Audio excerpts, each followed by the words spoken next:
अब आप सभी एक बार जोरदार तालियां बजाएं। हमारा बड़ा ही प्यारा कार्यक्रम चल रहा है, हमारे अतिथियों का स्वागत हुआ है, अभिनंदन हुआ है और सतीदादी मित्र मंडली की तो इच्छा है कि यहाँ उपस्थित है प्रत्येक भक्त को गुलदस्ता भेंट कर स्वागत किया जाए, अभिनंदन किया जाए, लेकिन समय की अपनी सीमाएं हैं, वक्त की अपनी मर्यादाएं हैं। आप लोग यहाँ उपस्थित है, इधर माँ पारो के रूप में, दुर्गा के रूप में माताएं बहनें उपस्थित है, शंकर के रूप में सजन उपस्थित है और बाल कृष्णा के रूप में बच्चे उपस्थित है। आप सबका मैं दिल के भावों से और शब्द सुमन से अभिनंदन करता हूं, स्वागत करता हूं। आप सभी एक बार अपने लिए जोरदार तालियां बजा लीजिए। और आज सबसे बड़ी प्रसन्नता की बात यह है, जैसा कि भाई साहब बता रहे थे कि यहाँ पर युवा लोग जुड़े हैं,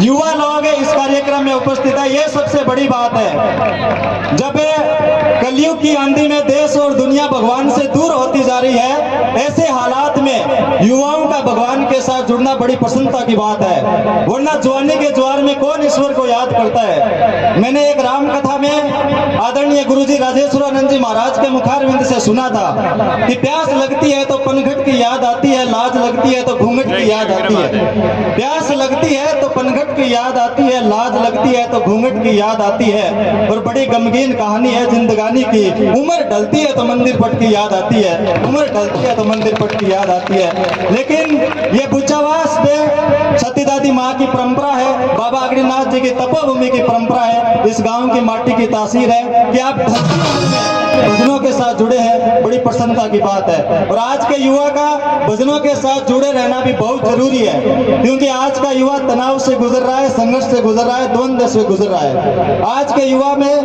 यदा कदा मन में ये भाव आता रहता है कि जिंदगी की राहों में रंजो गम के मेले हैं, ये भीड़ है कयामत की और हम अकेले हैं। जिंदगी की राहों में रंजो गम के मेले हैं, ये भीड़ है कयामत की और हम अकेले हैं। आईने के 100 टुकड़े करके हमने देखे, एक में भी तना थे और 100 में भी अकेले हैं। साथियों, जब कभी आपको लगे कि हम अकेले हैं, हमारे साथ कोई नहीं है, तो आप उस ईश्वर को याद कर लेना। ईश्वर आपके साथ छाया बन के चलेगा, ईश्वर हमेशा आपके साथ रहेगा, ईश्वर हमेशा आपको प्रोटेक्ट करने का काम करेगा। जब भी आपको ये लगे कि आप जीत की उम्मीदें बहुत कम है, हृदय में हार का गम है, चारों तरफ तम ही तम है, परिस्थितियां बहुत विषम है, तब उस ईश्वर को याद करना। क्योंकि किसी शायर ने लिखा है कि इंसान की अज़्म और हिम्मत से जब दूर किनारा होता है, इंसान की अज़्म और हिम्मत से जब दूर किनारा होता है, तूफान में डूबती कश्ती का एक भगवान सारा होता है, तूफान में डूबती कश्ती का एक भगवान सारा होता है। इस भजन संध्या का मुख्य आकर्षण, जिन्हें मैं आपको पहले ही बता चुका हूँ, भाई साहब को इनका गांव है अबोहर। जिस प्रकार पपैया बड़ा ही प्यारा गाता है, उसी प्रकार भाई साहब भी बड़े ही मखनी आवाज के धनी है। इसको अबोहर का पपैया कहा जाता है और शाम का गवैया कहा जाता है और छोटा भैया कहा जाता है। एक बार जोरदार तालियां इनके लिए बजाएं। और इस मंच पे आने से पहले इनका माल्यार्पण के साथ स्वागत और अभिनंदन। जोरदार तालियों की गड़गड़ाहट में कमी ना रहे।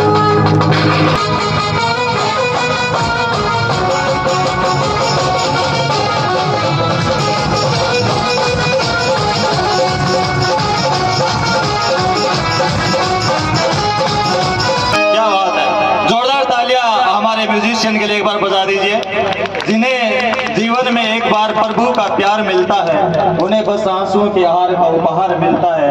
और ना जाने क्या क्या बात होती रहती है, जब इस हृदय का उस हृदय से तार मिलता है, और जहाँ कहीं भी छल छलाता अश्रु जल दिखलाई दे, वही मानस में हमको सांवला सरकार मिलता है, वही सांवला सरकार मिलता है। ऐसे हमारे सांवले सरकार का प्यारा भगत जोरदार तालियों के साथ आपके बीच में भाई विशु